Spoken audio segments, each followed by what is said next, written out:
Finally, dumating na yung order natin na disposable face towel mop from Zolel. At pwede mong gamitan ng towel, tissue, at wet wipes. Diba, yung ibang panglinis, sobrang hassle na kailangan mo pang labhan yung mop every change of location. Kaya, yan ang advantage at sobrang ganda nitong Zolel disposable face towel mop. Oh, wow! Bukod na hassle-free ka na at hindi mo na kailangan maglinis ng mop, madali na lang ang paglilinis mo sa area na hindi mo abot at hindi mo na kailangan pa ng extension. Since ginagamitan ko na lang ito ng wet wipes, sobrang napadali pa ang trabaho ko. Tingnan mo, iniipit lang niya yung gamit mong wipes at pwede mo nang gamitin pang linis. Guys, sobrang convenient itong gamit.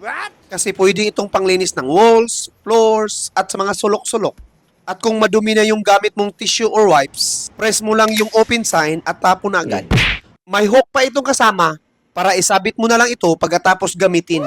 Huwag kalimutan, nasa baba lang yung link, okay? Bye-bye!